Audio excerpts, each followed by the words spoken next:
I'm just going to jump right in. Great work last week. So last week we started with just an introduction to how we perceive abstraction, what it means, and what it means to us, what we could, how we could define it ourselves. And I just really tried to simplify it to line, shape, form, somewhat, color, texture, and space.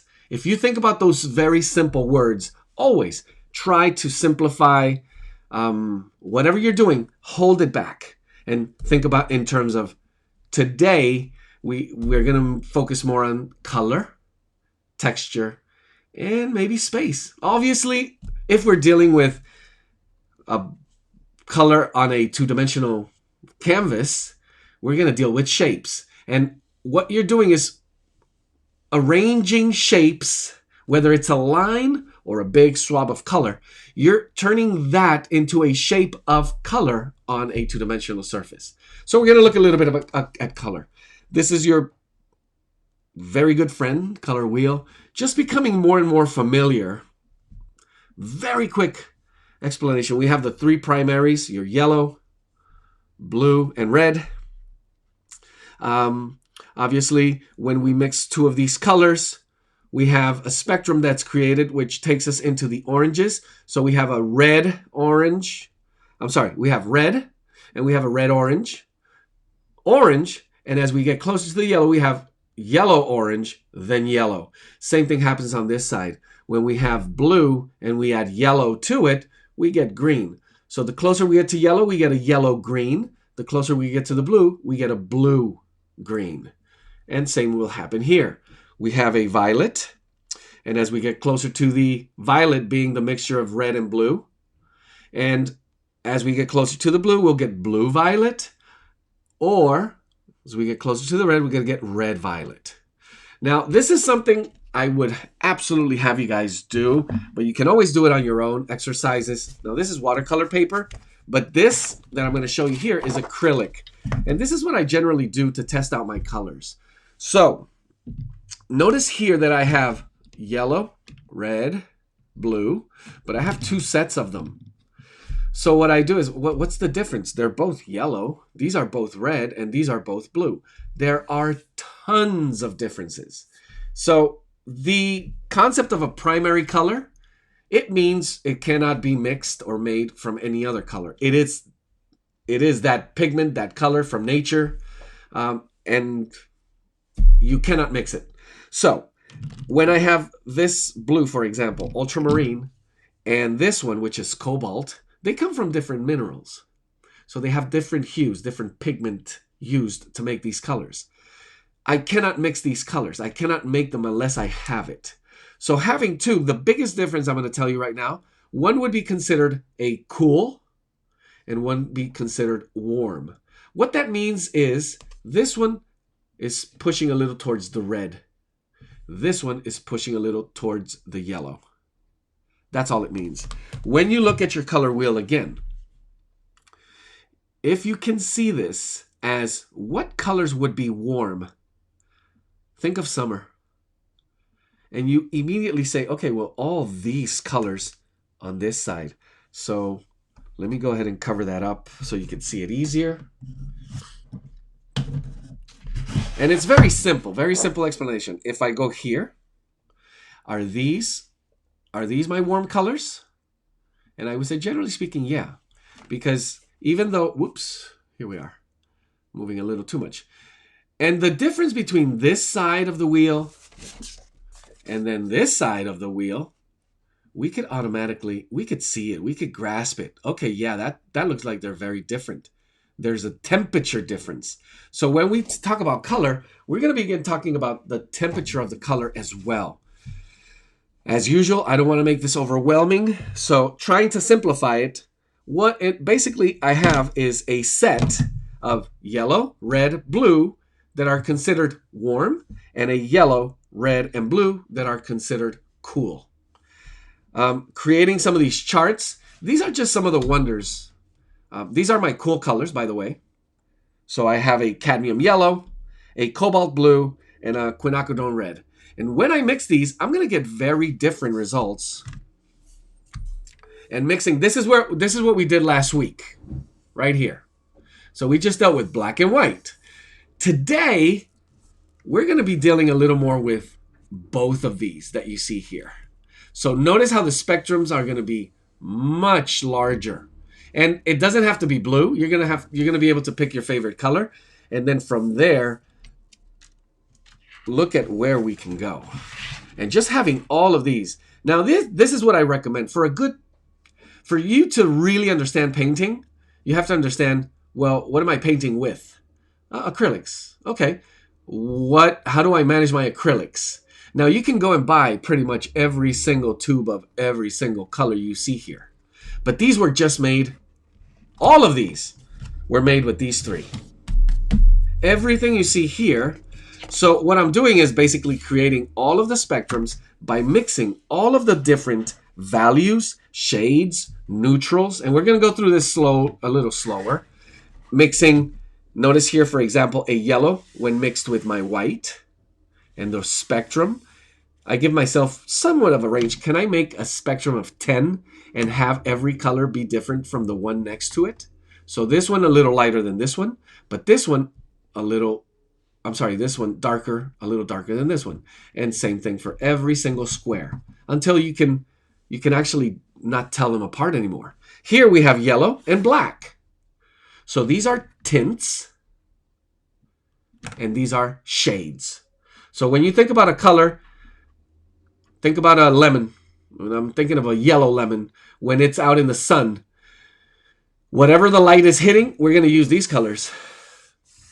And when it's in the shadows, we're going to use these. That's basically it. So you have the lights and the shades. So tints and shades. And then it's mixing these colors with all the other colors. So yellow with red and yellow with blue.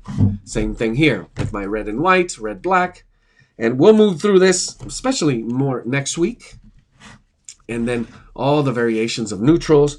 But all the study that you do with color is crucial for you to see how far can I push these colors that should have a name, do have a name, and are the ones that really get you to that place where you are satisfied as a painter because you made it. So one of the things I always recommend is, it's not necessarily, there are no rules in painting, but one of the things I don't recommend is grabbing a tube of paint, putting it on the palette, and then directly onto your canvas. If you paint like that, I'm not saying it's wrong, but you're using paint that was made for you directly. Unless you're using it with an intention, with a purpose, you're skipping a step, which is making sure that color is like you want it, manipulating it, changing it, mixing it to get it to that tone, tint, value, or shade that you want. So here's the difference between the cool. This is called the triad. Now my yellow, blue, and red are cool, and here they're the warm ones. And notice the difference in the greens and the orange and the violets. And it's hard to see with this lighting, but there's big differences. Okay, so that was just a quick intro of where I would want you guys to, obviously this would be a whole class in itself, and we did do one recently with color theory, but it is the one thing that will get you so far, so fast, and it's not that difficult. Color theory, color studies. Next thing I want to show you, and I wanted to do this in segments again, just a little more light. There we are. Where what we're going to do today is we're going to push one step forward from where we were last week. So I'm not sure if I want to show you what happened last week to mine. So if you remember, here's what happened to it. I went right back to where I wanted to go at the beginning. So it doesn't look like much, but I promise you, and I'm about to give you another look right here, where there's tons of texture and somewhat variation. It's not necessarily more in the color, but it's more in the gloss and the matte, and some of it in the sand finish that I gave it here at the outer edges. So as you see here, you notice there's all these texture, gloss, and matte changes within the color black. So I pretty much went back to that original look that I had in my mind. I don't know if you remember, I was doing that white, gray. So I said, you know, I wasn't happy. And this is the beautiful thing about acrylics. I kind of scratch and start over in a way. And I didn't really scratch and start over. With what was there, I just worked over it. And it actually makes me want to make it way bigger because I do like what's going on here. So is this considered an abstract painting? No white in it, pretty much. Just very, very light hints. But this is what happened to it. And I did get a chance to see some of your work. And it was stunning. It was amazing. So today we're going to add one color to our palette. And the first thing I wanted to do was we're going to mix some colors. So let's see if I can do that with a little more light. And set up this camera. So first thing I want you to do is I'm working on a regular, this is actually a watercolor sheet of paper, a thick piece of paper, cardboard. Ideally, you want it to be white. You want it to be a white background. And I'm going to pretty much split this kind of in quadrants. And I'm going to do some of the mixing in one of those squares. And on my palette, and I'm going to try to set this up here so you can see it both at the same time. I'm going to pick one of these colors. And you can just go with your favorite. So I'm going to go with blue. Ultramarine blue. And I'm going to put just a touch of it. Again, just a little past what you would put on a toothbrush is what I'm adding to my palette. I'm going to add a little bit of white.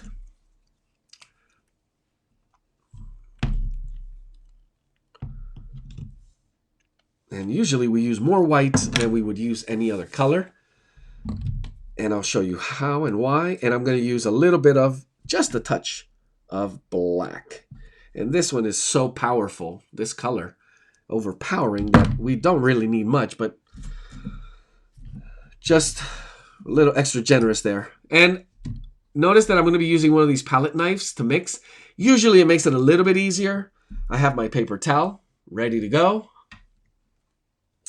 And first thing I want to do, I have a brush ready as well. And I'm using a small round brush. Something's going on with my focus today. There we are. It must be the glare from this. But here we are. So, and I'm using a round, and I have my water set up as well. So what I want you to do is, mostly it's going to be palette work, color mixing. I'm going to set up some blue. And I kind of want to maybe switch over this camera. See how that looks. Just a little more favorable. Yes. Maybe right there. Perfect. Does that look a little bit better? You could see it okay? Yes. And what I'm going to do is I'm going to take some of this blue and I'm going to kind of separate it from, make sure I keep it pure, keep it clean. Now we are going to be using lots of paper towel to wipe and clean in between. I do have a system that I might want to show you, not for waste. I mean, not wasting, but I fold them in 1-2 ways. And what I do is I open one of these at a time. So see, I could stick this in here and just keep track of it and wipe. And I could use this several times until it becomes too saturated with paint. Then I flip the next one over and I use this middle here. And then the next one. And it's almost like I had 4 paper towels in here. And then what I do is I begin to fold them even smaller and smaller until it's just full of paint. And you kind of almost start getting it on your fingers and just be done with it. So that's one of the techniques that I've, because of color mixing, you have to be ready and you want to do this over and over. Using the paper towel like that, it's actually very efficient. So go back to here. So I just separated a little bit of blue. First thing I want to do, and we have to do this very quickly because remember, this acrylic is going to dry if you flatten it out. So what I want to do is, I'm thinking of, we have white, black. I want at least 1, 2, 3 grays in between. So how am I going to do this? What I want you to do is I want you to keep black counted as one color, count white as another color, so that's 2. And I'm going to call white 1. I'm going to call black 5. So I want you to come up with colors 2, 3, and 4. And you should be seeing the obvious difference between 1 and 2, between 2 and 3, between 3 and 4, and then between 4 and 5 as we go from white to black. Now, what is the way I would do that? I would generally take just 1 blob of white, 2, a little bit less, 3, and I have the original pile of white that I had here, knowing that I could always add more, just white, but I have 1, 2, 3 piles here of white. And now what I want to do is just, if you could see there, tiny little touch of black added to the first. And always start with less. Adding less color. When you're adding a pigment that stains, you want to start very, very light, knowing that you could always add more. I already see a big difference between number 1,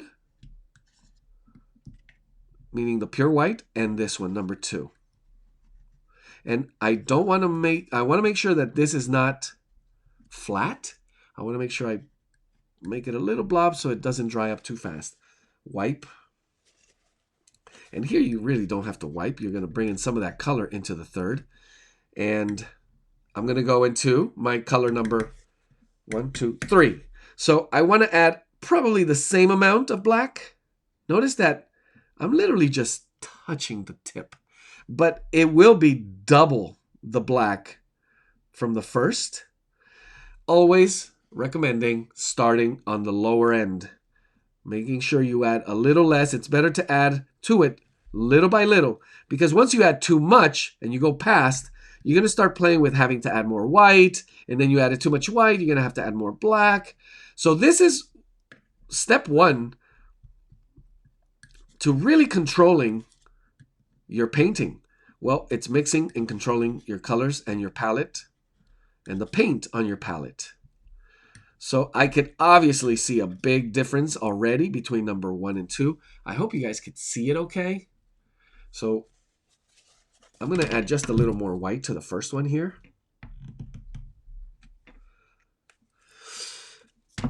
And they're very subtle changes. So I'm thinking I want this to be my number 2 and add more darkness to number 2 and 3. I'm sorry, to number 3 and 4. So I might go back to the first one.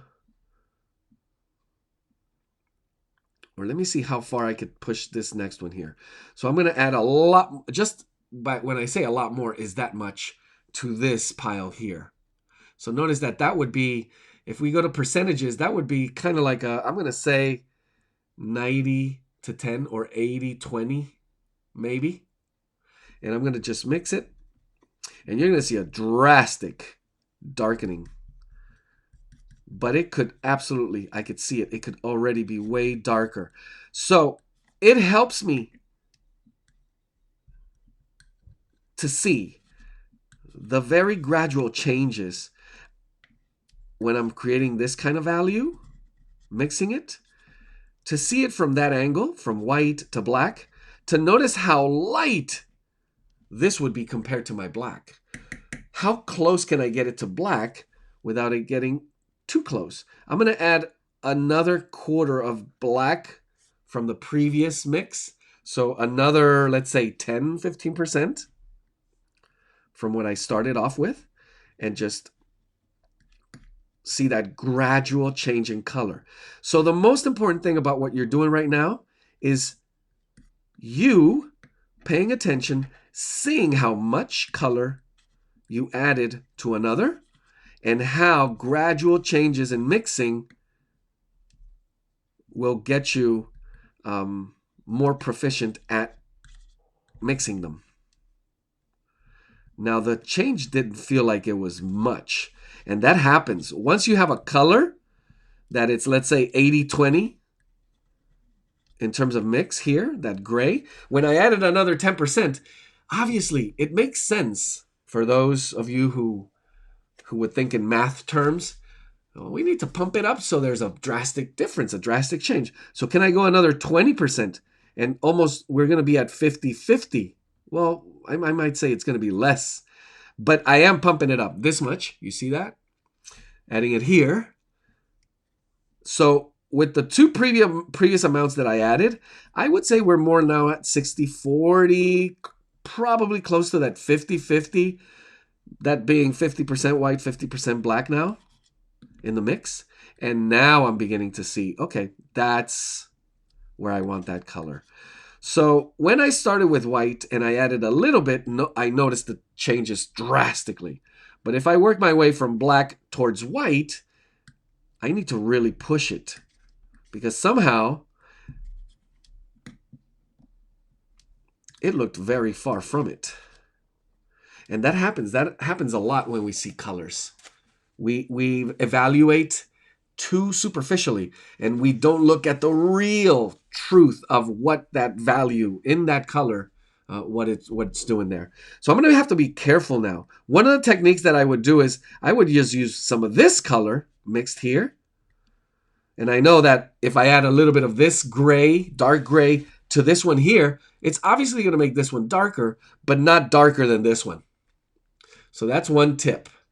You could always add a little from this one here. So mixing a little extra and bringing it over here, that's going to automatically make this darker, but nowhere near.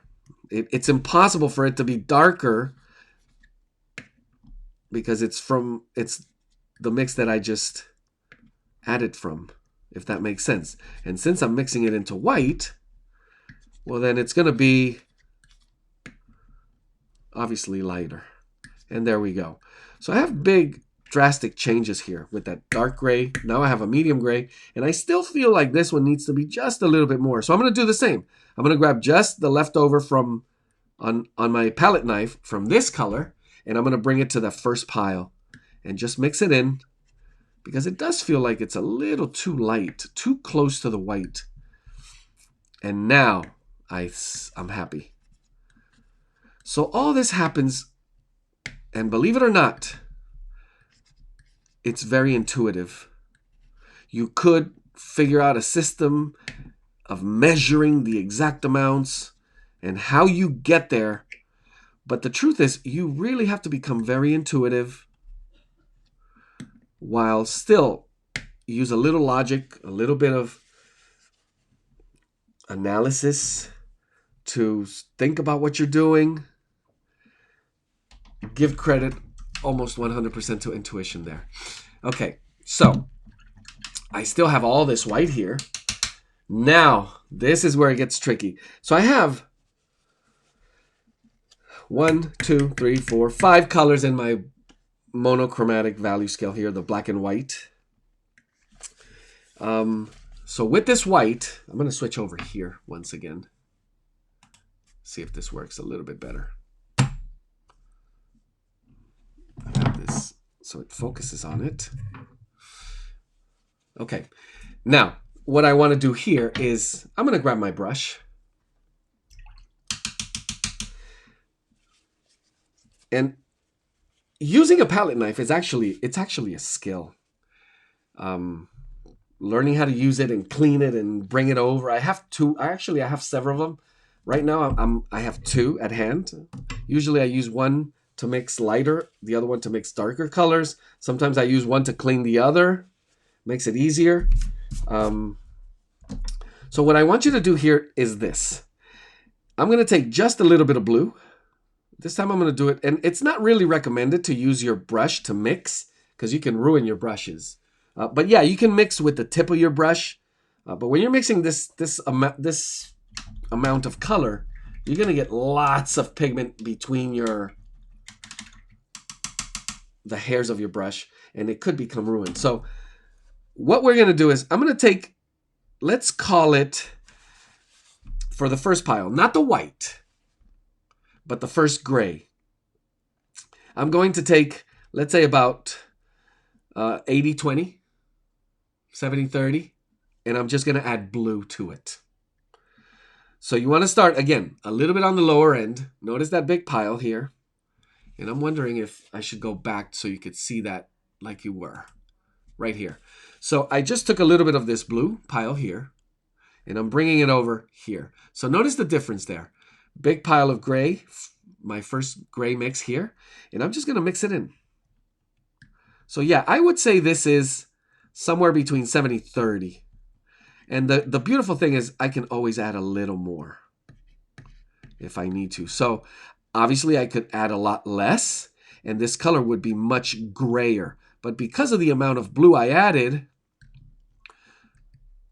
you're going to begin to see something really beautiful here. There we are. And I might want to have you just pick up that color. And for that, I do bring you here. And whether you have a palette knife or a brush, I want you to just bring it over and just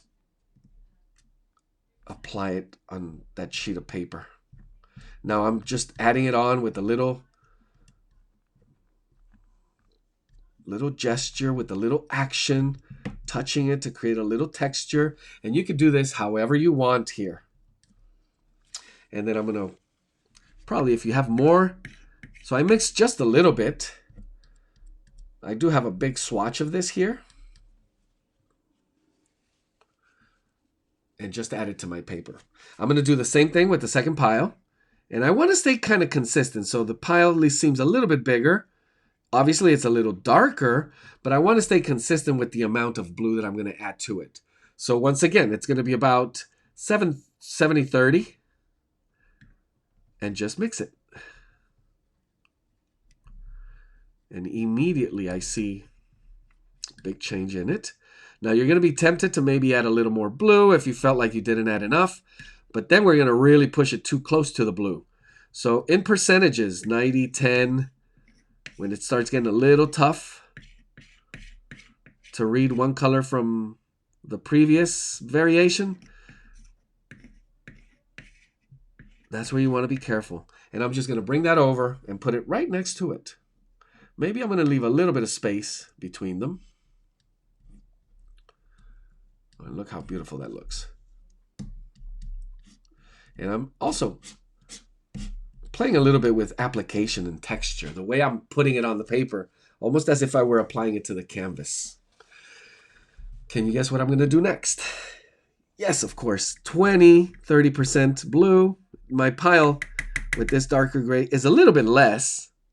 Remember, I took a little bit from it to add to the one before that. So I'm going to go just a little lighter and adding the blue. Making sure I really get a good mix. So what I do is I press down on the color. Make sure I get all of it off of my palette knife, because sometimes you get these streaks of color, like pure pigment, that pop up because they weren't really mixed into the whole pile. I'm going to get about 10% more. Just a little more blue. Pressing it down. Kind of, I always like to think of it kind of that icing for cakes. That's what you want to kind of feel like you're doing. And as I bring it over and apply it, I'm going to see my mix right there. And this is where I want you to be. Oh, wow. Did we just do that? With one color, plus black and white, we created three beautiful tones of blue. They're not shades. So here's the next part. I know you're working along, but what I'm going to do next is I am going to take the leftover white, make sure I clean whatever I'm mixing with really well. Make sure, sometimes I even dip it in water and get all of it off. Sometimes it dries on there. What I'm going to do next is I'm going to take this white and I'm going to do the same thing again. 1, 2, and this one I could leave right there. 3 little piles of white. So what I want to do next is with these 3 little piles of white, I'm going to touch, but I literally say touch, like the size of a, I don't know, mustard seed. The tiniest thing you can think of. And start there. So let me show you how much it's on my, if you could see it there. That's how much. It's definitely less than 10%. So if I were to say 90-10, no, this is like 97-3 or even less if you could, and start there. So I'm going to go ahead and mix that little bit of blue, and you have no idea how fast, because of the purity of white, how fast that becomes a tint of blue. And when I show you that, do you think you could have gone lighter? I guarantee you can. So it's knowing that the first one you measure as carefully as you can. And if you think that's not enough, remember, you can always add a little more.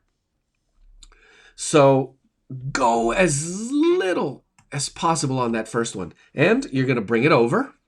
And we're going to place it right over here. And I'm just going to line it up right on top. And for some reason, I'm doing kind of squares. And they're gestural. They have the little bit of, oops. See, there's a little bit of that streaky blue that wasn't mixed properly. There we are. Now, again, these are mostly solid colors, the way I'm adding them. But imagine when you start mixing these as well. So having a sense of the first mix with that blue, I'm going to bring in, and I always want to start with the same amount.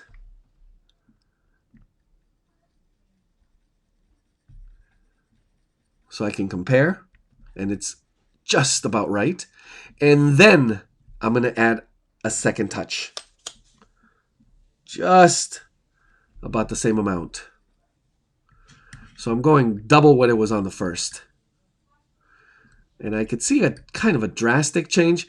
But because it's only 3 of them, not 10 of them, I'm going to pump it even further. So grabbing just a little more. Knowing that my third one, I could go way, way far before it becomes completely blue. That would be lots and lots of blue that I would have to add to it. And I'm going to bring it over and put it right next to this one. There we are. And now my third pile. I'm going to grab what I did for the first and second. So notice that now I might be at a 80-20. 70-30 maybe, and I'm just going to go with it and see what happens here. Immediately I could get a sense of how much darker it is than the previous, but look how far I am still from blue. So I'm going to pump it up just a little more. And look how beautiful. The idea here is for you to be so excited. When I look at the screen, I should see some of you jumping up and down. Wow, look at these beautiful colors and the things you could do with them. Because this is really where it starts. Once you really become comfortable at mixing your colors, I always think of it as mad scientists. You really get that feel like, wow, all the crazy things I can come up with. That's what it should feel like. And there we go. So what I want you to see as well as we're building this here is, those look drastic. And they were all from this one color. All of them come from this one color. We did not mix anything else. But wait, there's more. We're now going to go to and this is a tough one because it's black, what I want to do is the opposite. I want to take my blue and I'm going to just split it into, let's say, 1, 2, 3 little piles. And this one is going to be tough. It's tough to read because it's shadows, it's shades of blue. So the amount of black that you add is going to almost look black. So you're going to start very, very tiny. Same thing as we did with the white. Literally like almost dabbed, wiped, and notice the difference here. Same thing. Trying to go like 98 to 2% in terms of the difference. And as I mix it, I immediately see that drastic change. It is one of the hardest things to manage. That's why the masters are the masters. They handle tints and shades. And I'm talking about all painters. Obviously, abstract painters. I'm going to just go ahead and lay this down here. And look how beautiful that looks. So this was 90, let's call it 97% blue, 3% black. I'm going to try to push that just a little bit further. How much further? If I go 70-30, I know it's going to be too black. So, and especially here on camera, it won't. I don't think you'll be able to tell the difference. So let's go 90-10 this time. Meaning I'm still close to the original. And originally, I mean that first mix I did, I could place a little bit right next to it. And yeah, I could see that. So I could add a little more black. So I added another 10%. So now we're closer to like 80-20. And now I'm getting a different read. And you'll see it immediately right here. So yeah, it is going to be tough for you to say, oh, how is that not black? Well, trust me, and especially when you have daylight, you are going to see those beautiful changes in the color. And this one, I'm going close to 50-50 just to see it, how drastic it could be. And yeah, there's very little change from number 2 to 3 because it does get polluted and darker much faster. And if I were to bring some extra blue to it, it's not going to do much. But let's go ahead and try that while it's still a little wet. And blue is your darkest color of the 3, meaning yellow, red. Blue is your darkest value color. When you look at all 3 colors, blue being your darkest, as soon as you add these shades, you're entering that black color realm, which is hard to tell one from the other. But this is where you really need to get accurate. That looks great. And just like that, the next thing I could do is, I'm just going to go right here. Just so I remember, I'm adding the pure color blue from the tube right into this section here.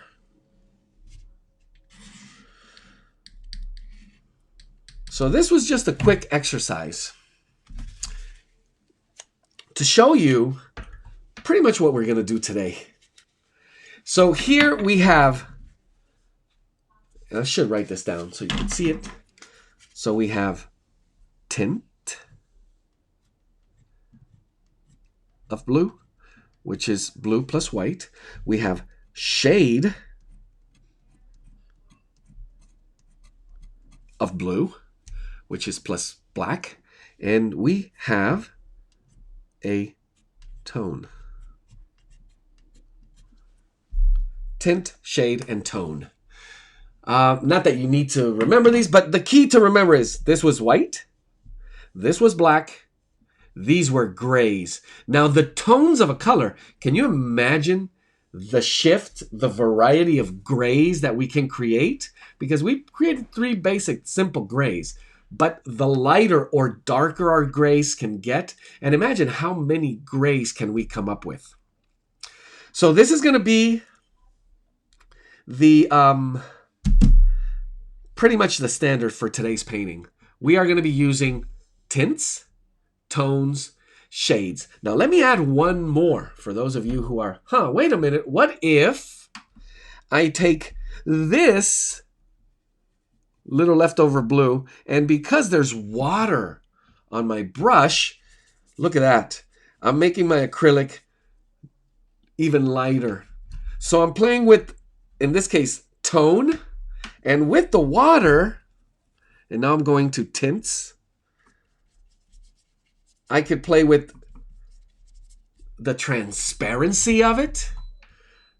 I mentioned as well having, you can play with the glaze, the opacity, the gloss, or the matte, and that you do with, I remember telling you, with these. So any of these, we have acrylic glazing medium here, and this one's also a lighter glazing medium, more liquid. This one's a gloss. I have here gels that make it so much thicker, and at the same time they lighten a little bit the color. But this is a thickening gel, and this one here is a string gel, so it gives you this really thick fluid. And as I mentioned, there's hundreds of these, and when you go to your art store and you look at these containers of acrylic vehicles, you're going to see a sample right underneath. When you look at the shelves, this thing is standing there. Right underneath, there's a little cardboard with a test strip of what this does. And a lot of them do pretty close, pretty much the same thing. I like that transparency glazing look for acrylics. It's what I use it mostly for. But there are some thickening agents, which is what I used on this one. I went very thick because that would have been a lot of black paint. So I used thickening gels, gloss, and matte. And this was a sand vehicle as well. So it makes it really, it looks like sandpaper almost. The texture, and when you touch it, you can hear it. Okay, so now as I get ready to clean my palette, and this is an acrylic palette. I recommend paper palettes. You could just toss it once you're done with it. So there's these little, and I have it here. But basically it's like a paper pad where you put your paints in, you mix, and when you're done, you just rip the page off and you throw it out. Wood, it depends on what you like. Glass, I don't use glass for acrylics because it's just a little trickier to mix, too slick. So what I do is I let this dry just for a few minutes. To clean it up, I just scrape it off. Look how easy it is. I just scrape it off and take that to the trash can. And while it's still wet, it's going to pick up. So I just let it dry for a few minutes. Sometimes a little longer, but it's the easiest way to clean your palette. So I'm going to let that dry for a second while we go to this stage 2 here. So I hope you have, it's a basic understanding. And here's what I want to add to this. So I used ultramarine blue. I didn't mix any yellow or any red to it. Imagine the multitude of colors that I could create by just mixing a few. And I did show you this earlier. So this, what we just did here, you could do to every single color that you can come up with. So every single color, this happens to it. Every color you mix, I just made it easy. I told you to pick your favorite blue mix, but if you could mix a little red or a little yellow into any of these, you have a variety of hues that you can then tint, tone, and shade. So picking your right color and then getting that to the right tint, tone, shade is going to be, it's a task that never ends. It really is infinity, variations and possibilities. So here are some inspiration images for today. So I picked, because I kind of sensed I was going to do the color blue, we're going to get to painting. Now, we're looking at image number 1. I just picked these from the internet. I went to Pinterest and looked for abstract monochromatic paintings. And I picked some of my favorites that I think would make sense. So here we see simple brush strokes, but we're looking at color. What do you see? You see, look at that. I see the white, I see the tint, and I see the shade of blue. And I see some neutral, a little grayer sense to it. So imagine what you could do with this. But here I'm looking at application. So it's very slick. It almost looks like it was just knifed on. And knifed on, I mean literally like with the palette knife, just knifed on. Kind of like I did here. You do see some of that streak on it. I'm going to go through these a little fast so we could get painting. So here's what I want you to see. You're looking at line. There's a concept here. Every time you put one color next to another, you create a line. So wherever you have an edge, a sharp edge, a hard edge, a strong edge, that is, in our mind, a line. So here we create some lines by putting shapes next to each other. So do we concern ourselves with line? Yes, somewhat. Mostly with shapes, scale, the size of these shapes, how they're aligned. They're very rigid, structured, meaning horizontal, vertical, not one single diagonal. And there's a little bit of that action. So there's that scraping. We see texture, very light. There's almost some scraping so you could see through in some of the colors. So that's what I want you to, in terms of thinking line, shape, color, texture. And obviously if you see any space, because you could begin, if I said something here, oh, that looks like the outside wall right in the middle of the day in Santorini. Now you can't unsee it. Oh, wow. Yeah, that's the water, the blue, the window, and that's the house. And there it is. So I just created some space for you. You could really, your mind can push this and create a space within just abstract forms.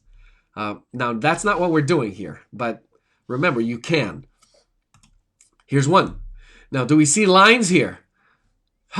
Interesting. I do see. Now I see waves crashing. And lots of foam. But again, refocusing. We see shapes. Much more gestural, much more organic. The color is not solid. There's changes within the shape of color. So it goes from darker tone shades to lighter tints. And there's a contrast between one color and the other. Almost as if one was warm and one was, I'm going to say it, greener. Because it does look a little more aqua. And there's a lot more white that you could actually see through. You could see the canvas up in the top right. So it's definitely lots of space. But in terms of line, in terms of shapes, very simple, nice application, very focused on the contrast in color. This is probably something like what I'm going to go for today. Maybe. We'll see. Oh, actually, I had something else in mind. But notice how easy this could be. Like, oh, that. And again, depending on the size of this, it could be absolutely beautiful. Look at the management of color, those shapes, which we could begin to puzzle in as which one is closest, which one is furthest away, because they're juxtaposed. So you're creating space by putting shapes on top of shapes. And like I said, we could easily see the black, darkest shapes as holes in this or as the ones on top. It's a choice, really. And you can begin to manipulate your viewer by making these choices. And choices in color and choices of where you place those shapes of color. Here's another. Notice that we're still sticking with some of the same color patterns. They're all blue, tints and shades of it, and some grays in areas where the white and the black is mixing, I'm guessing. But notice that, again, we're going more vertical and horizontal with cross patterns, very gestural. You could see the actual hand, the gesture, the motion, and you could almost see how it went from area to area. Again, because you have some juxtaposition of some of these color shapes on top of others. But again, it's how the artist chose to place the color in specific spots and what he put around each color. So very nicely done with that contrast. You almost begin to see figures again. So there's lots of space. Here's another sample. It becomes almost more organic and lots of line. So there's lots of not line, but outline. These shapes have precise forms, really just on the outsides, edges, how they relate to one another. There's swirling and movement. So there's a couple other words that could come into play. Now here's one more. Definitely in terms of application, working the background first with a nice tint of blue, and then kind of reminding me of lots of texture like this that you could really just focus on how to paste it on really and let it drip. So there's another way to think about it. Here we're going to go to a little bit of yellow. So it's not just blue. Let me click these off really quick. So we go to a little bit of yellow, and notice that it's mostly about that brush stroke application. So what do you think happened here? Did we start with dark and work towards the light, or did we start with light and work towards the dark? Well, very easily you could see that they're juxtaposed. So it's working the darks first, lightening, there's a little dark in between, and then it gets lighter again until it gets really bright and light. So but again, it's about that simple kind of spaghetti-like brush stroke, layered one on top of the other until you lose track of the brush strokes. Someone went to the museum, you saw something very similar to this. Very geometric, very beautiful, all about color. So here, you're only dealing with tint. Notice that you start with a color, and then you push it towards the white. And it doesn't get any simpler than just rectangles, shape, vertical, simple, hard lines. So that's another choice. We go to red. Now, this is my cup of tea. There's less is more, but there's so much. When I say less is more, there's a lot to read in here. And how that soft background, which is mostly black or a shade of red, dark red, and you bring it out and about, but there's hardly anything to read into it except the lightness of the colors and then the gesture of the paint. And obviously there's going to be some texture there with how maybe palette knife and brush were simultaneously used. I mean both being used. Here's another. So more geometric, more pattern, more triangular and circular, in intersecting pieces of a puzzle, and all the way pushing red not just into the pinks with the tints, but also into a little bit of the shades where it started to become almost like a violet color. We're going to go into the greens. This looks very familiar, probably from the same artist. And notice how those just beautiful shapes of color and how some of those hard edge lines in the shape delineated, the paint application, and it's not just solid color like this previous one we saw here. This one. But you play with it. And so all these different things you can do. Now, here's the one I was thinking about. So we go to yellow and green. So I know sometimes you see more than one color in these paintings, but what I want you to do today is pick one color. One color that you could push. If you don't want to do blue, red, or yellow, you could add a tint of yellow or red to your color. If you pick, for example, a green, you can make your green yellow green or blue green and play with that. But as long as it's starting off from one color and then really working the tints, tones, and shades, you're going to be looking for, once my color problem is solved, all I'm going to think about is shapes, lines, application, textures, and space. So this is beautiful. It almost looks like the painting's just getting started, like a wash on the background. And there's some beautiful lines that I like in there. Also because I read landscape into it, but reminding myself that no, they're just abstract brush strokes of green and yellow-green paint. Here's one more. So this is the one I was talking about. So it's a little more range of color, knowing that you could do this with just one color, and again, playing with the tint, tone, and shade. That's going to be the interest. And just to close out all the way around, also go to the violets. So notice that we started with blue, we went through yellow, red, somewhat orange, yeah, green, and violet. So every color that you can think of, setting up that color and then working with those tints, shades, and tones. Look at this application. This almost looks like really watery, drip and let dry, basically, application of colors.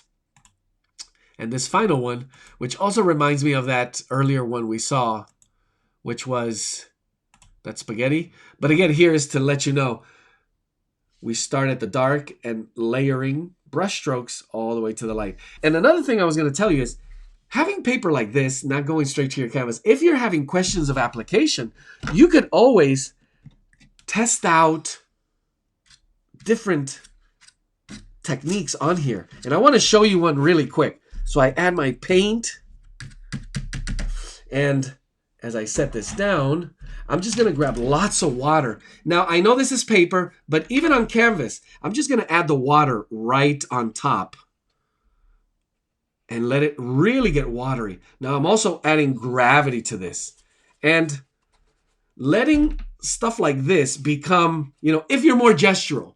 But even if you want to do more solid type of application where you can work with transparency, you can do that. So if you don't have any of these vehicles, which would make not necessarily easier, water is the thing you want to use to create a little contrast within your texture. So not everything is the same consistency. You could start with a nice wash, and you'll see me do that. So having a piece of paper, what happens if I add the water first? And then I bring my color in. All these different things will be very surprising. And again, it's that mad scientist in the lab kind of thing.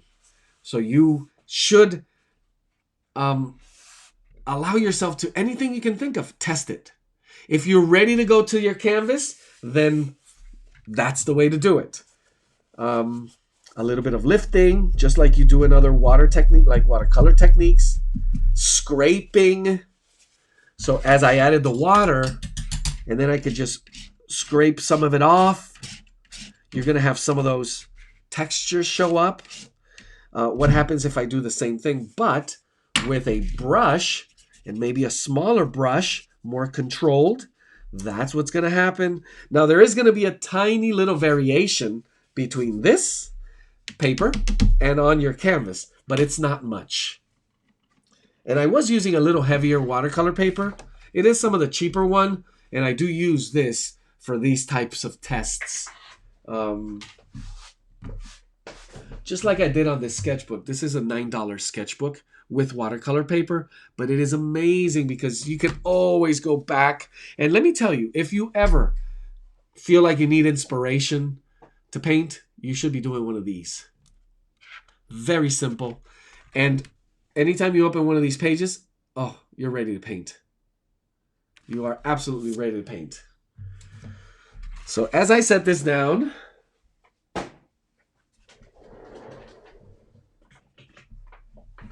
and I'm still waiting for this palette to dry just a little more, clean up, but I do have my canvas ready.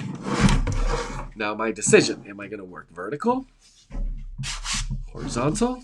That's decision number one. I think I'm going to work vertical today. So here we are. Now my decision in color, this is where this comes in handy. This is where this comes in handy because I could look at any of my mixes with these paints, by the way, which remember, I only have 7 of them. 3 primaries, warm and cool, black and white. Actually, that's 8 of them. So it's a limited palette. taking a look at this, immediately you get some of that inspiration. And somehow I'm feeling like this color today. Somewhere over here. And that's what this works for. You could actually do this with every single color. So if you feel a little more in this sort of earth tone, some of the greens, and this is what I was looking for. So what I'm looking for is this kind of green, which would be a cool blue with a cool yellow. That's going to get me here. If I want to be here, then it's going to be a warm blue with a cool yellow. That's how I know. So my choice between here and here needs to be understood. And that's what I do. And I already know here what I can do because I've done this with every color on this pad where I could see that this mixture of cool and cool is going to give me this green, and I could see the tint, tone, shade of it. The generic, the middle of the road. But there's tons of each of these in betweens that I can work with. So if I choose that as my color palette today, this is how I know. And if you do that for every mixture of colors, you're going to end up with 3 or 4 pages that will set you up right before a painting and just get your mind off of that one problem. And the less problems you have to focus on, the easier everything else should be. So we're going on our new paper towel.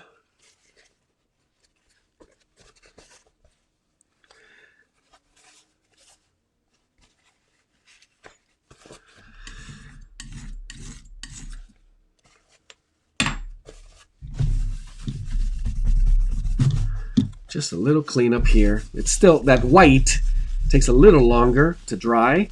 So when I mixed it into those lighter tints, not drying up, but that's it. That's pretty much setting up your palette.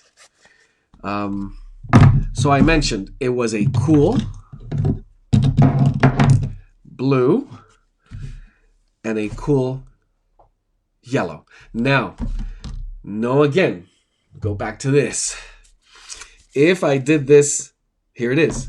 So I know I could go from here through here all the way through here. So it's not just one hue of green. It's how yellow or how blue I can choose to make that green. And my feeling it's going to be more on the warmer yellow side. For that, I'm going to want to set up, before I start mixing, I have my color. I actually want to begin to think about what am I going to do here.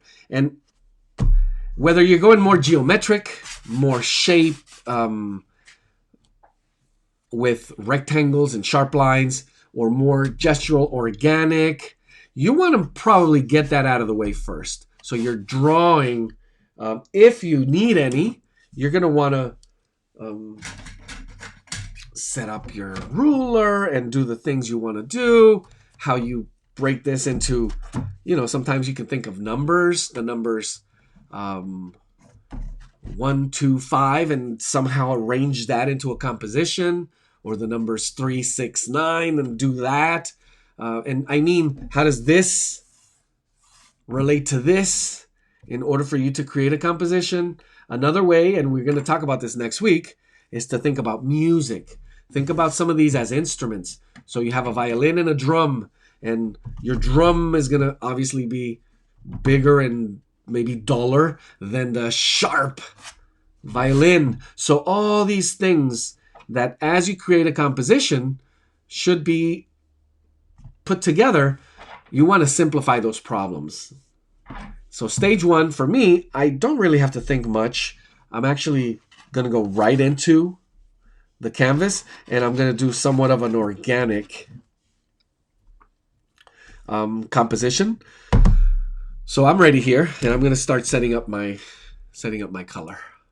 So here we are, cobalt blue and cadmium yellow. And I'm going to make sure I mix enough. And we're a little bit off camera here. Give me 1 second. There we are. Let me move the camera instead. There we go. And so you could see what I'm going to do with a little bit of color preparation. I want to make sure I have some blue and some yellow so I could pump it up or back as I need to. And what I'm going to do first is I'm going to look for the right hue of green. So first things, actually, take a chunk of this yellow. It's very liquidy. That's another thing, the consistency of your colors. Some vehicles can help you maintain consistency within the paints. So notice how this one's a little bit more liquid. And that's actually the difference between brands as well sometimes, where some of them are a little thicker. With your vehicles, you can get a little more consistency between them. And I'm going to just take a little bit of blue. Start at 70-30 just about, but I want to save some of that blue for later if I need it. And just go ahead and mix. So as I see my green start popping up, I'm going to actually decide whether I push it a little bit further to the... And I'm going to need lots more. So one thing is you want to start with a big pile, knowing how much paint you're going to use, depending on the thickness of your texture or your application. If you're going to go more watery, which is what I'm going to do today, you don't need as much. So notice that the paint that's left on my palette knife, I'm actually going to go ahead and use that. And I'm going to mix that into the yellow. Just a little bit more to have that first lightest color. There we go. And maybe, I just felt like it, do a tint of it. So over here, I'm going to start setting up my white. And I'm going to save the black because I know I'm not going to be using it yet. So you don't want it on your palette until you actually need it, because it'll dry. It will become a little bit stale, thicker. And unless you do that intentionally, you know, it's part of the plan. What I'm going to do is I'm going to try to add just a touch of white over here. Always knowing that I might need some more of this color from this pool. So I'm going to just take a bit of this, 50-50, mix it into a nice tint, and there it is. So when we say, there it is, that, are we sure? Make sure you don't rush through these processes, because as you can begin to see how these colors are coming together, let me see if you can see it better here. You are getting a good sense of where your painting is going. And the only original color still holding here is this one for when I need to make some of this darker. But on my palette, you will only see those, well, 4 colors, because I made that green using a yellow and a blue. But you could just use one color like we did earlier. One blue, a red, or a yellow. In my case, I added, just to show you how far you could push this, I'm going to use this tint. And what I want to show you is this. And this might be tricky because I'm going to have to wait till it dries. But I'm going to take a bigger brush here. And I'm just going to add water all over my canvas here. Kind of like I was watercoloring. Now it's going to get sucked into the cotton really quick. So I got to work fast. And I got to have a plan of, okay, where am I going? It's not like I don't have areas that I need to preserve. Because with acrylic, I could always work over it and work it back. And I'm going to grab that color, really watery, and just apply it. I don't want it to be one solid wash. I want some of that splash, drip happening here. I might leave some areas a little lighter. Now, maybe my choice. And I'm going to switch brushes right in the middle so I could come back with a smaller one and add a little more of the same color in some of these areas where there's water pooling. What am I thinking about? Remember, shape, overall space, but mostly letting my intuition take over. Now, at any moment here, because I'm working what I would consider the background, I could go into another color and just begin to see a little contrast between it.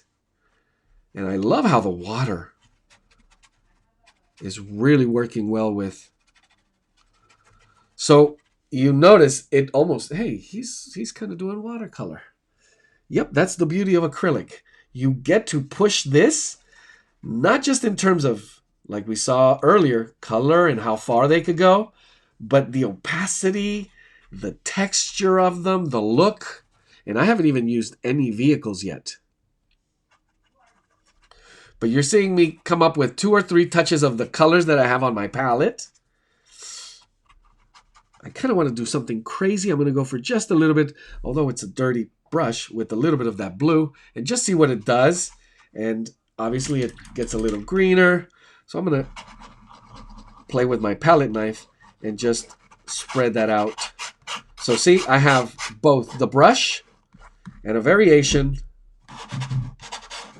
And I hope you can see how much water it's on there. You see that? So I'm pushing that around as well.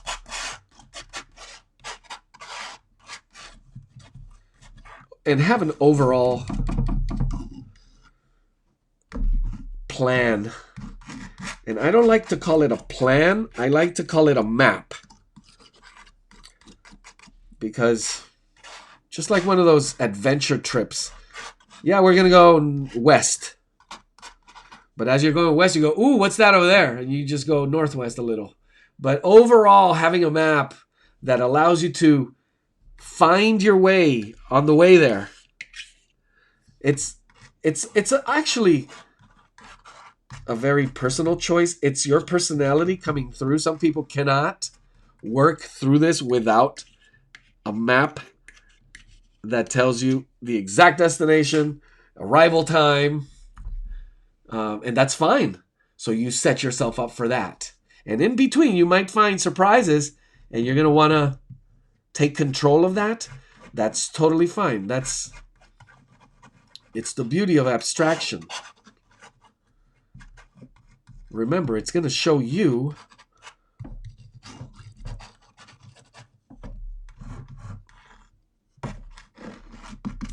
and I'm just trying to cover some of the corners because usually when we work with this format, we forget about the corners.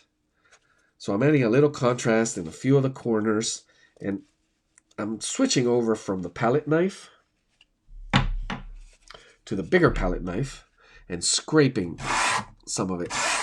But because it's so watery, it's not like it's doing much effects. Actually, more of the lifting could come into play. So I'm going to try that first with a brush. So I have a flat, bigger brush. It's number 1/2 inch. And I'm going to lift. Notice how I'm lifting some of this. Again, these are mostly watercolor techniques, it would feel like, because I am working with water. So I'm lifting. I could even use my paper towel. We kind of did this last week. Some of you did it beautifully. And ooh, I like that. So incorporating space right into it. And by the way, just helping it dry a little bit faster. So here I'm lifting, and I hope you can see that. Notice how it's dripping. So I can manipulate how it drips. And I could also assist with the brush. Some of that drip, kind of control it a little, near and far some of the edges. But I already love what's happening here.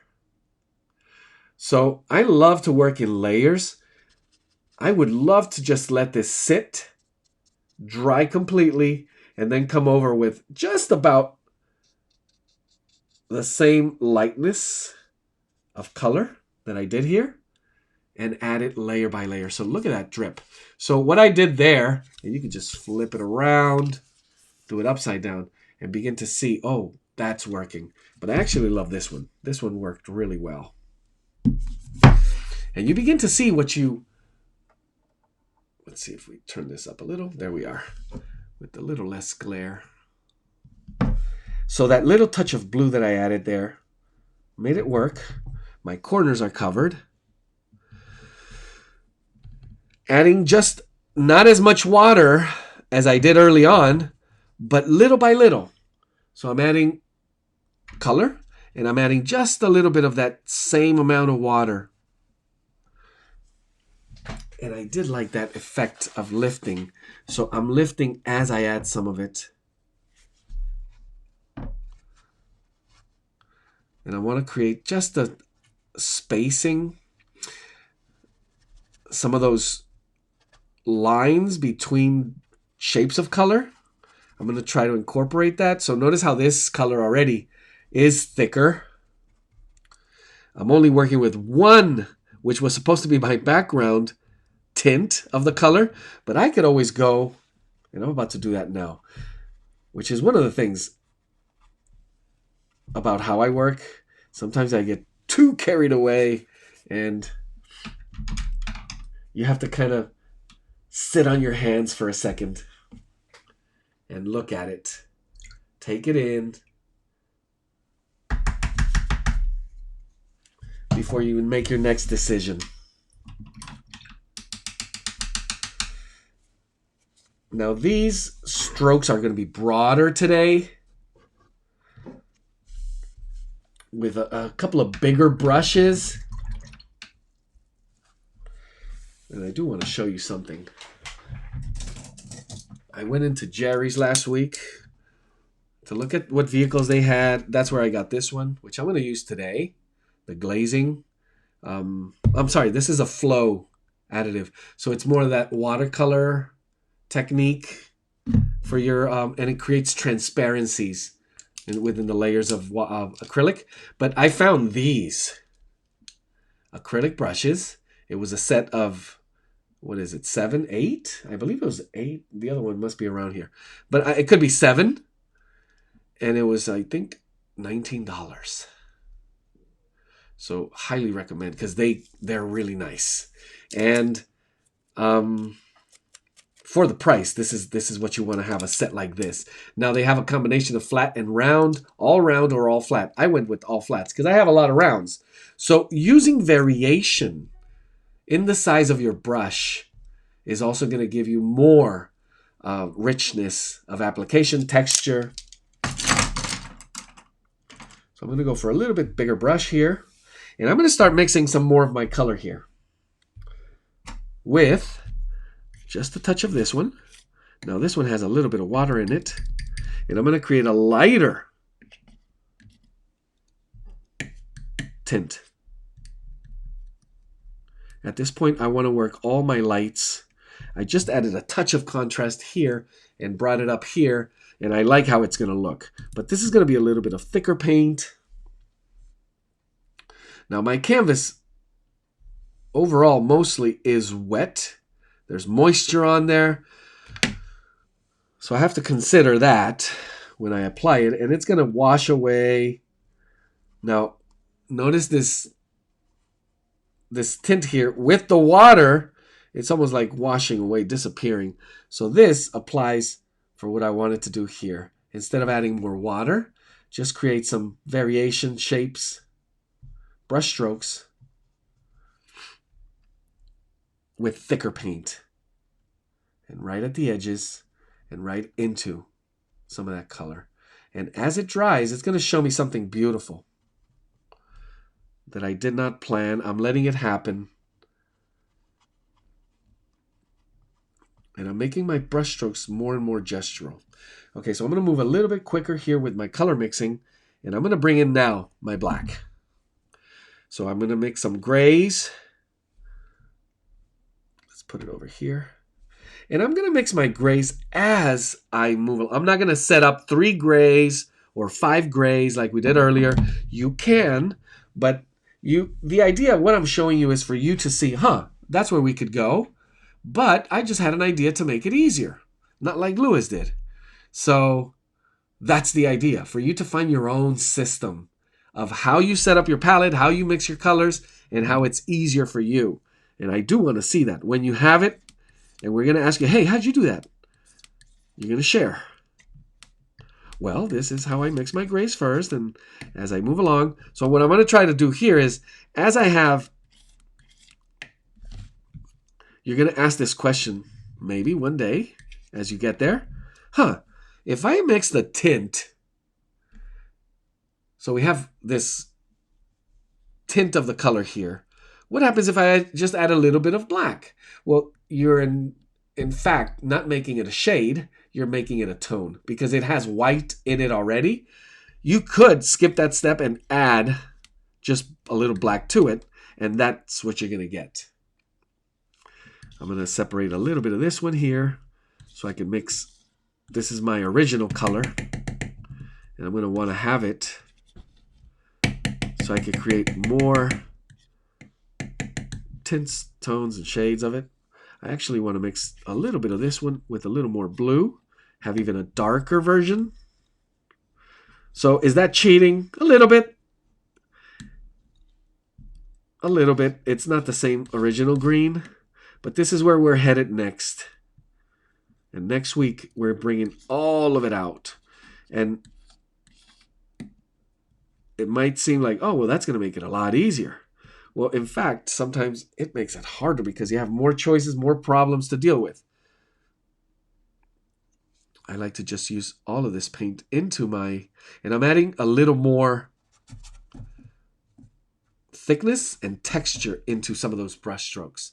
And I'm just scumbling the paint on. This was just a little bit of the darker hue of this green. A little more gestural as it mixes. Some of them I want to bring just a touch of that water again and water it down.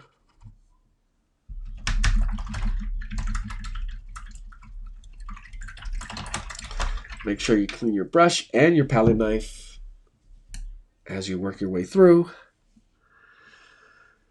So here I am. Next is going to be, so I'm dealing with this color here. And I want to begin to look at shades. So I think I'm going to do the shades over on this side over here. Move this just a little bit further up so you can see. So I don't mix them, get too close. I'm going to make just one nice gray here that I could always add a little more black or white to. And it already has some of the color of the palette in it. I'm sorry, the palette knife. If you want that not pure solid gray color, but you could see the black and white mixed in, you could always apply it that way. What do I mean by that? We saw some examples where it's streaky and you see 2-3 colors in that streak. Again, that's down to application. Another question. Can I just use grays and blacks separate? Of course you can. So you can use the range of last week plus this week. Meaning, if you want to use pure white, pure black, or any gray that is not mixed with any of your color today, and see what that does to it. I'm going to go ahead and do that now. I have a little bit of gray. I'm going to put it down here. And you see how that affects and neutralizes areas of your painting. How it makes it heavier. How it attracts and demands attention. How it works next to another color, depending on the size and the shape of it. If you're creating lines with it.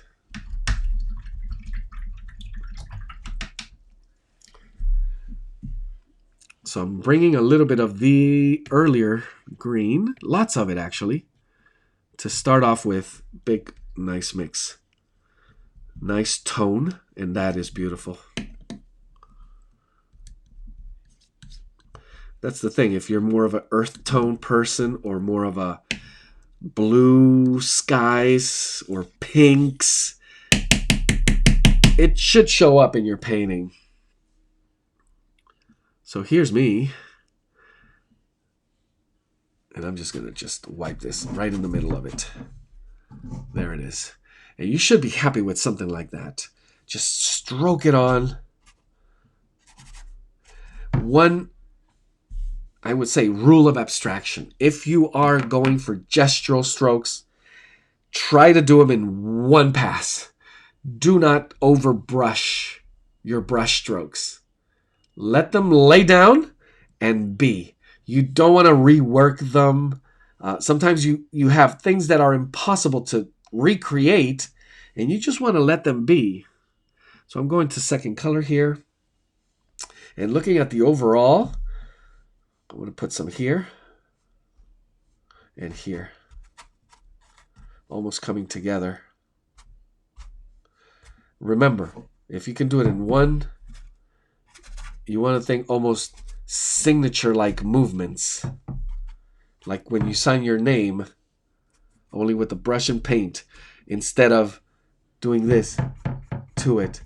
And again, that's a matter of application. If you feel you have to for that area, rework it, then you do that. But if you want those nice, clean, gestural, abstract brush strokes, think signature motions and direction, size. Your color solution, your color is solved for you. Now it's how you're arranging those colors on your palette. I'm going to go to a little bit darker shade. So here's what I was talking about. I have leftover color, and it was a tone. So actually add a little darker, more black. Make this a darker tone. Because it has white in it, it'll always remain a tone, no matter how much black you add. You have to go full black before it becomes a shade. And that makes perfect sense. Does it not? And let me see. I'm going to try to add this one with the palette knife. And the decision here is because it's darker and heavier, whether I go here or here, I see it here. And I like how it's scraped a little bit off. Just a touch of it to balance out. No need. And in some areas, I might just bring a little bit of vehicle or water. And I'm going to just dab it on to kind of have that feel of the background and some of the foreground beginning to mix together.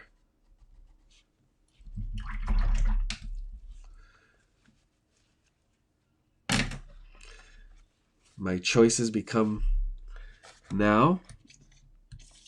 I have lots of this pure color, original color, where I'm going to go just light shade. And as you work your way through this, you're going to realize, I get to make all the decisions.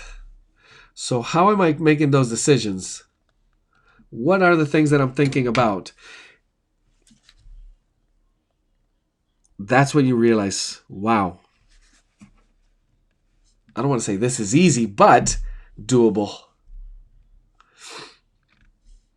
Getting, again, a sense of that intuition, how it's going to work, lighter, visualizing. Oh, that's beautiful. I'm adding a little more movement to these strokes. Just getting a little more intuitive sense of how to fill up this space. And some of you might be saying, hey, you're just doing a landscape. Well, I'm getting away from that sense. I'm actually looking at relationship between these gestural shapes of color and how they play with the space. So yes, somehow it really forces you to think landscape, but it is not what I'm going for.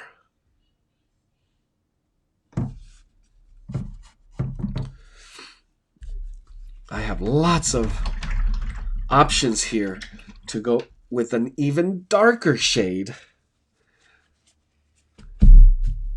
But I'm actually going to go first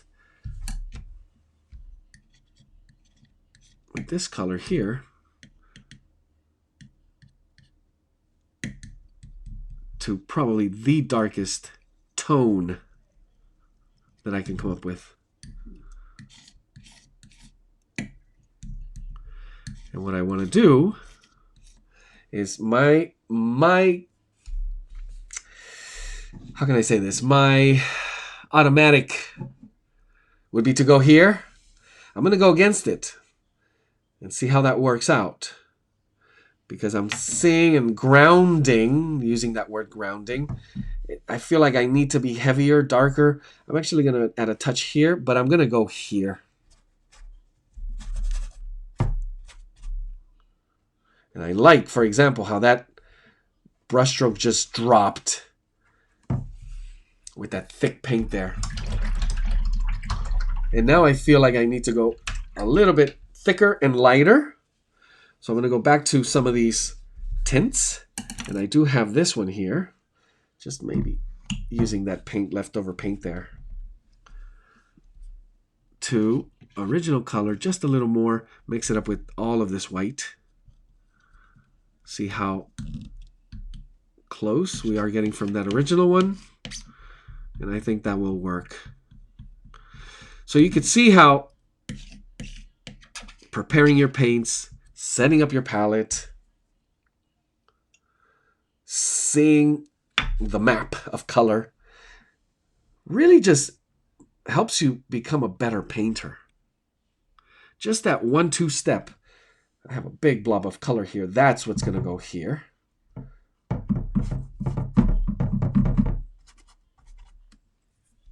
Going to the original color. Another thing is your system, your strategy of how you work it through, how you clean your brushes in between, how you maintain the color purity, the patience you show.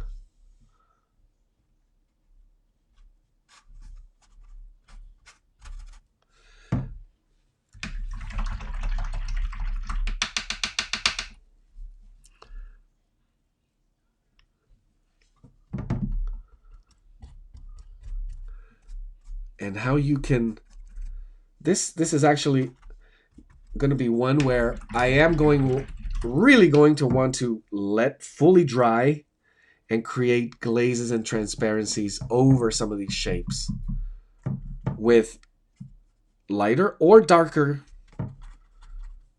tints and shades of the same, within the same range. Maybe just pushing a little bit here and there.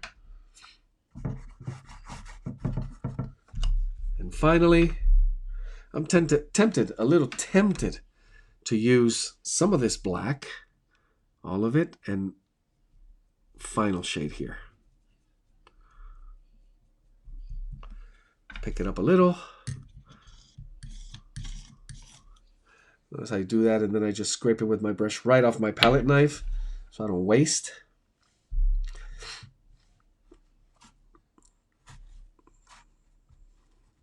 And what I feel this needs now is, for this stage at least, just a little bit extra here.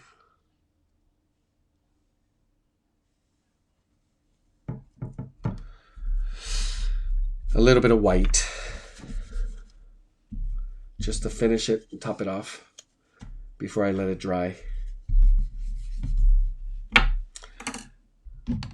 And when I say a little bit of white, it may not be pure white. It's going to be heavy white, but it might be a very, very light tint of it with what's left here on this. Maybe less, a lot less. I want this to be the absolute lightest tint, where it almost looks white. You have to look very closely, and there it is. Plus, when I apply this white on this canvas, it's going to look so bright because of the colors that are already on there. So a little test, and then make another decision to add just a little more. So we're 2-3 degrees moved from white, maybe a little more. There we are. And with this one, being just a little patient, wanting to wait for that later stage. I'm going to add it thick, knowing it's going to kind of mix with what's there. Really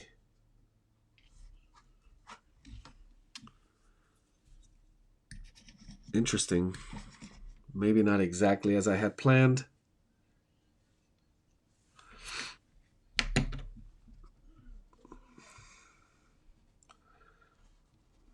There we are. Okay.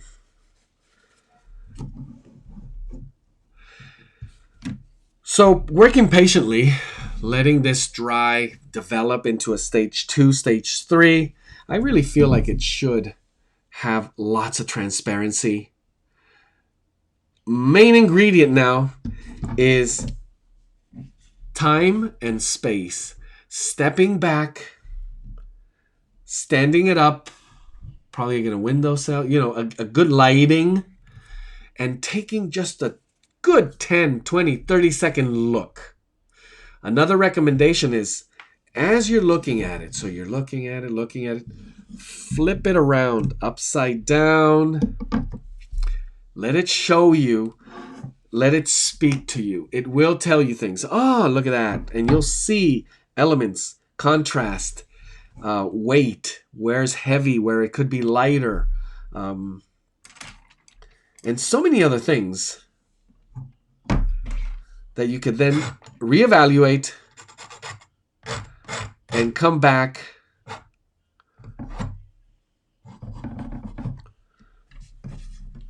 with enough time and patience that you won't, I'm going to say the word, regret it. Sometimes we get, oh, that thing I had and now I lost it. It's really painful sometimes. So giving it that little extra space and time so you can take it in, look at it, and enjoy the process a lot more. So I hope you found this interesting.